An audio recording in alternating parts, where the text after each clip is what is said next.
D'accord. Donc, bonjour à tous, Monsieur le Président. Donc, c'est un honneur Bonjour pour à nous tous, d'être Monsieur le là, ici, Président. à ce C'est un deuxième sommet, honneur comme vous avez pour pu le moi. constater hier. Et je tiens à donc, vous signifier l'amitié, donc, surtout à cette étape actuelle, qui est très ardente entre les peuples burkinabés et les peuples russes. Et je puis vous rassurer que la situation donc, que la Russie vit actuellement avec l'opération militaire spéciale, que vous avez en tout cas le soutien du peuple burkinabé et le soutien donc de notre gouvernement. Hier, les échanges, comme vous l'avez dit, ont été de divers ordres. Nous avons pu donc apercevoir donc, la diversité des problèmes des uns et des autres et les besoins aussi. Et ce matin, nous allons plus nous attarder sur ce qui nous concerne.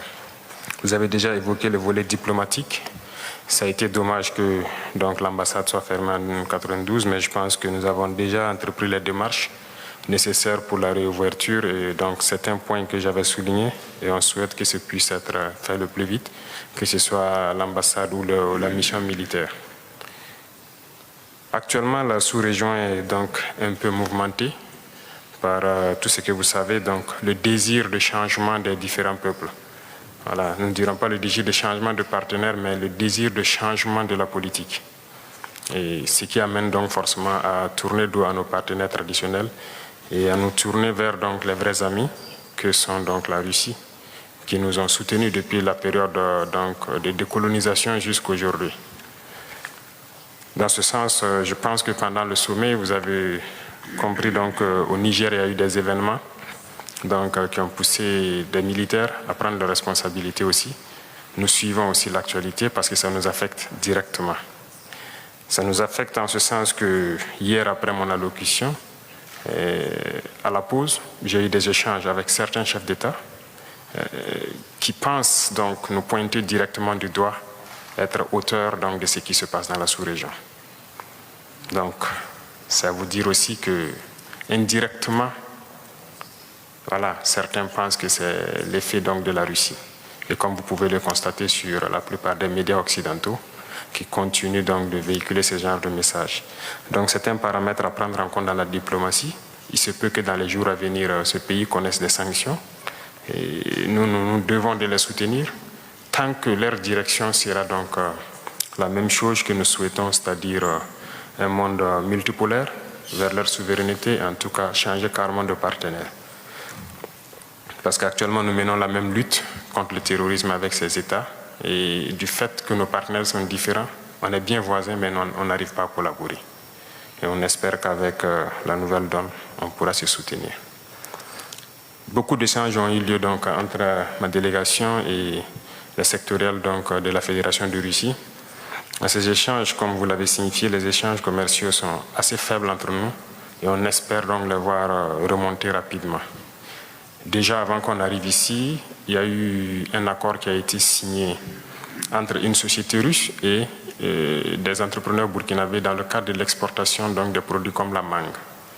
Avant, ça s'exportait. Cette année, nous avons rétabli l'aéroport de la région productrice.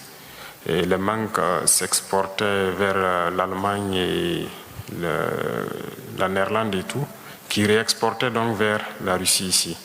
Donc nous avons jugé nécessaire d'établir ce pont aérien pour que la prochaine production, ça puisse se faire directement. Dans ce sens, nous pouvons aussi, donc, à travers le commerce, signifier que nous avons une diversité quand même de produits qui pourraient intéresser la Russie. Et dans les échanges donc, entre les ministres et les différents hommes d'affaires, nous avons compris tels que la mangue, l'anacarde et beaucoup d'autres produits agricoles qui pourraient intéresser. Il y a aussi l'installation d'usines de transformation de certains produits sur place là-bas.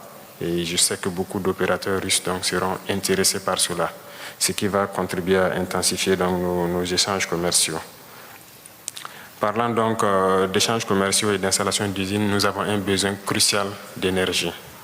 À ce titre, c'est un point important pour moi parce que nous avons besoin, en tout cas, si possible, d'implanter une centrale nucléaire au Burkina pour produire l'électricité.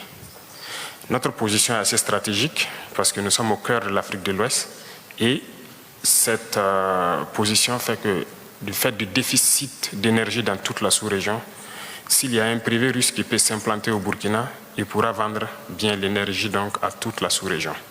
Et donc c'est un point très important pour nous et on souhaite que vous puissiez voir comment cela puisse se réaliser, en tout cas dans de brefs délais. Sur le volet donc de l'énergie, toujours, il y a eu des échanges dans le cadre donc des hydrocarbures et nous souhaitons en tout cas pouvoir réorienter en tout cas la majorité de nos importations à la Russie ici. Et il y a des entreprises avec qui on a pris contact, d'autres aussi ont souhaité donc avoir l'appui, en tout cas votre appui, pour pouvoir mieux tisser. C'est tout ce qui concerne les produits pétroliers. Et nous sommes allés jusqu'à ajouter le bitume parce que nous avons beaucoup d'infrastructures routières surtout à construire. Donc on souhaite que vous puissiez appuyer donc, les producteurs pour qu'ils puissent nous appuyer dans ce sens-là. En ce qui concerne l'agriculture, nous vous remercions déjà.